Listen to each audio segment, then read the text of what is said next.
This is a little bit exciting. According to reports, West Ham United have made a £32 million bid for Fenerbahce left-back Ferdi Kadıoğlu. Now, if after 3 signings in a week you assumed West Ham's transfer window would perhaps start to quieten down, I think you can be forgiven. However, we all know what happens if you assume, and that's the case here this morning because we've got some big transfer rumours to get through. We're being linked to Newcastle United captain Kieran Trippier, Girona right-back Martinez and Kadıoğlu of Fenerbahçe, and that's a transfer rumour I want to start with because it's exciting and it's a little bit juicy. Now, before we get into it, if you're new to Hammers Chat, please do subscribe, and if you enjoyed the video, please do drop a like on it by clicking thumbs up. Both things are free, takes 2 seconds and helps the channel out. Right then, Kadıoğlu of Fenerbahçe. There's a couple of curveballs with this transfer rumour. Initially, I thought, nah, I don't believe it. And I think that was partly because I didn't want to believe it in regards to getting my hopes up. But once I thought about it, I've almost convinced myself that this could be true. And the reason is there's 2 curveballs, and I'm going to get straight into one of them. I'm going to bring up his statistics, or his positions he's played throughout his career, and they're on your screen right now. So as you can see, he's played 67 games at left back, ever so slightly more than attacking midfield, where he's featured 56 times. But this is where it gets interesting, 37 games at right back. So while I say left back, I think it's very feasible and possible that we're targeting him as a right back. A little bit like Aaron Hickey, right-footed left back, playing in Italy. Brentford went and got him and just moved him to right back, where he had played before. I suspect if this is true, that we do actually want Kadıoğlu, that that's what we would do. We'd be buying him as a right back and not a left back. Like I said, he is right-footed. Now, he starred at the Euros. When I watched Turkey at the Euros, there was a couple of players I thought were fantastic. Yilmaz, Güler and Kadıoğlu. Now, I'll be honest with you, I didn't know who he was. I hadn't heard of him. So, one of the big reasons I like the Euros and the World Cup, as well as African Cup of Nations, Copa America, is that I can see players I've never heard of and enjoy their performances. I can learn about people. So, as the competition goes on, I'm looking to see who these players are. Now, I'm not going to lie.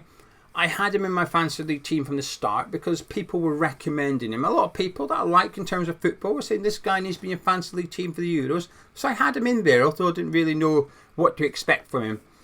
But as the Euros progressed, I thought he looked fantastic. So I was having a little look, and during the Euros, we signed up to Scout. And when you join Scout, naturally you think, I want to play around, so who am I going to look up?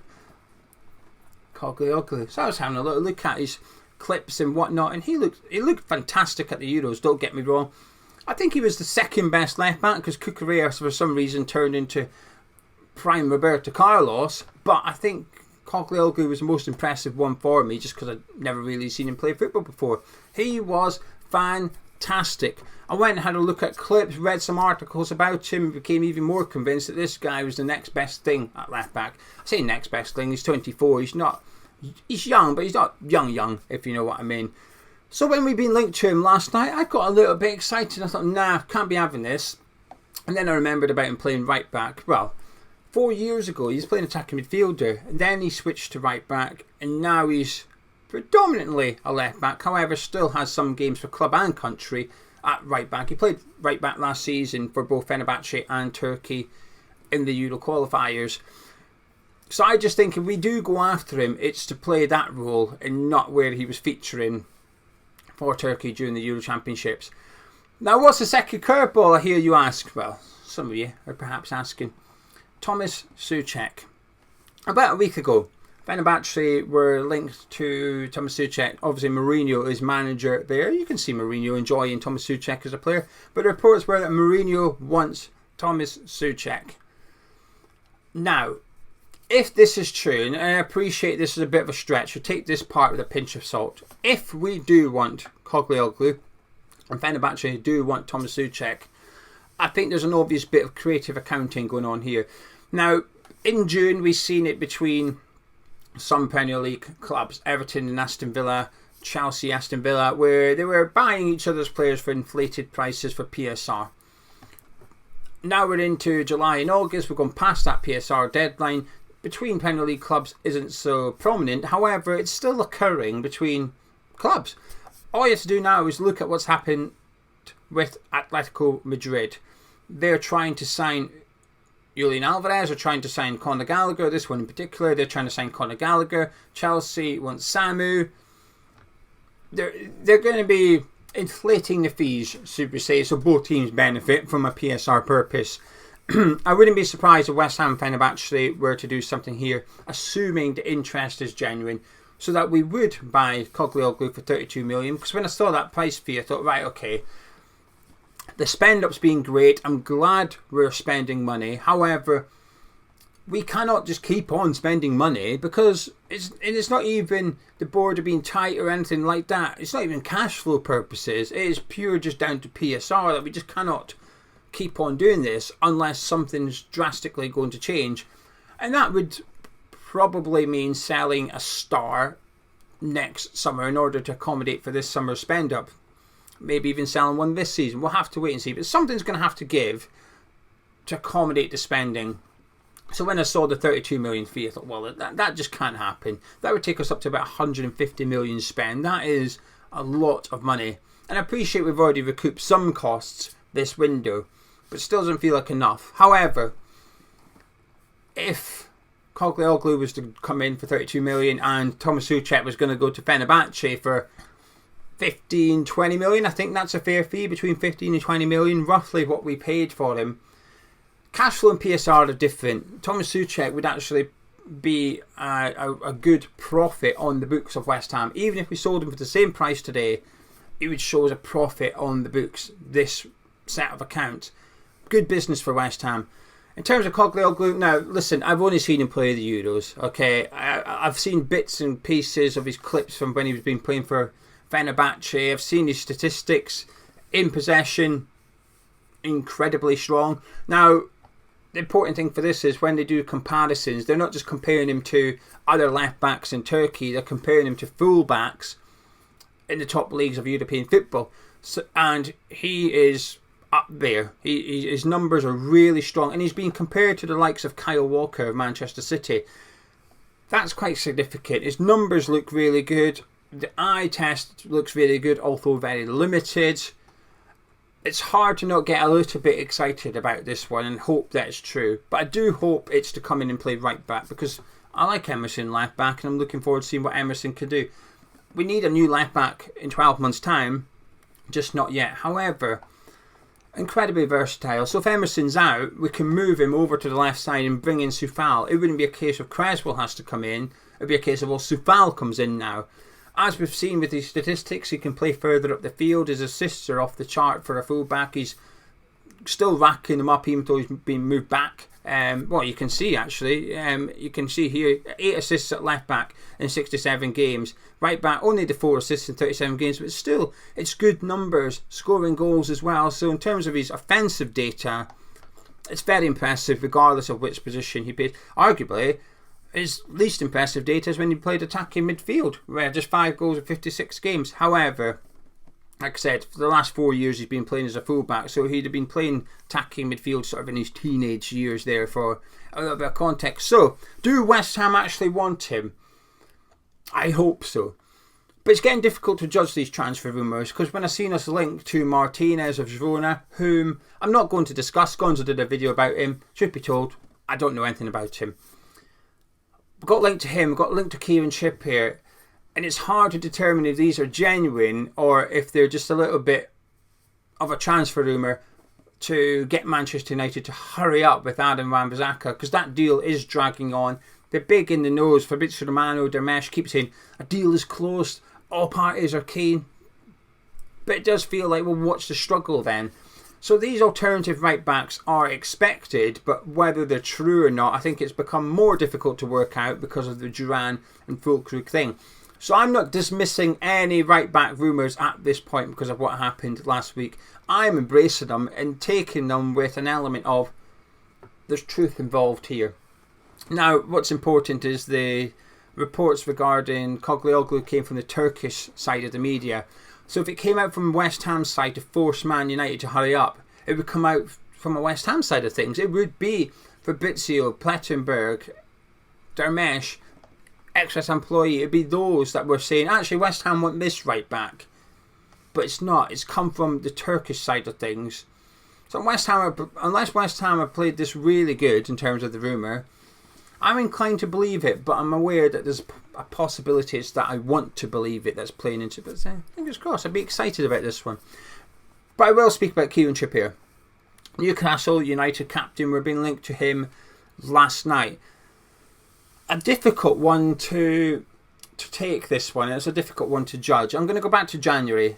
Bayern Munich wanted him on loan, and the fee at the end of the loan was £13 million. So that's when we get linked to a player, I always want to know what the reported fee is, and I'll look for rumours linking that player to other clubs just to get a rule of thumb, a bit of a ballpark figure in what we're expecting to pay. Kieran Trippier to Bayern Munich in January was £13 million. Now, obviously, we're in the summer now, so it might be a little bit less, but I think Newcastle will still want, I don't know, 8 million, 10 million for him. They'll want to cash in. However, there's a couple of good things and bad things about this one. The bad things, he's 34 next month. I don't mind bringing in some older players, right? I don't mind it. Rodriguez, a free agent, it makes sense. I don't really care what his age is when he's a free player. Füllkrug, I don't mind because of the style of player he is. I don't think age will impact him too much. I don't mind that either. Plus, with Antonio and Ings' contract up next summer, there's an opportunity to bring in a younger player. But at right back, we've already got a 33-year-old with Vladimir Coufal. I think the opportunity to bring in a younger player with Coufal in the squad next season is there at right back. And Kieran Trippier ain't ticking that book, is he? Now, I appreciate the solution here could be that we sign Trippier on a 2-year deal and Coufal leaves next summer, and next summer we bring in a younger right back to compete with Kieran Trippier. But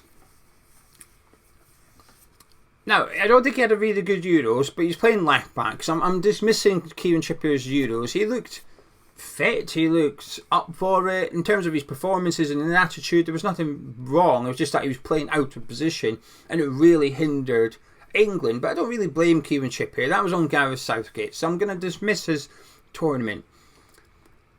I think when he joined Newcastle in 2022, he's been there just over 2 years now, one of the most important signings they will make. Came in, captain's armbands. Newcastle got significantly better overnight after the signing of Kieran Trippier, who's been pivotal to them staying up and then getting Champions League football. And I would argue for 2 years, he was possibly the best right back in the Premier League, if not certainly one of them. His performances were up there. But the second half of the season last season, now he had a big injury towards the end of it and came back just in time for the Euros. But between, I don't know, the middle of December to his injury, which I think was the end of February, March time, 2-3 months, I thought it was crap. I thought his form just absolutely nosedived, just fell off a cliff. He went from one of the best right backs to an absolute liability for Newcastle. And every time I watched Newcastle and he played, I thought, what's he still playing for? Livramento wasn't always available, but when he was, I was thinking, surely Tino comes in now and you've got Lewis Hall at left back or something, rather than Livramento left back and Trippier right back. What do I know? So I'm a West Ham fan, not a Newcastle fan, but my opinion on Trippier was his form just disappeared literally overnight. That impact he had when he first joined, he had it as well last season. Not good enough. Now, there is a lot of talk regarding his off-field issues. That's obviously going to play a part. Over the summer, I remember seeing an article that his family home was up for sale and stuff like that. So he's got a lot of things going on off the pitch. Whether that's resolved or not, I don't know. And it's private affairs. However, it does impact player performance at times. Mikel Antonio has alluded to it a couple of occasions now that he's got a lot going on in his private life, and it's a similar situation that he's divorced his missus. He's confirmed that. He spoke about it as difficult for him and it impacted him. Naturally, it's going to. In regards to Trippier, listen, if he came in, he's getting, we speak about Kadıoğlu's assists, Kieran Trippier will be getting 10-15 assists. Him just swinging the ball into Füllkrug, it's almost a cheat code for next season. That's bam, just keep on crossing it, in we go. Set pieces, I would remove the necessity for James Ward-Prowse in the team, but set pieces as well. Can you imagine Trippier whipping it in? We've got Füllkrug in the box. No, and that's without mentioning Aguerd, Mavropanos, Kilman. just that open play cross as well. It would be fantastic to watch. But it's not for me, this one. If it was a low-cost transfer, yes, certainly it's a stopgap.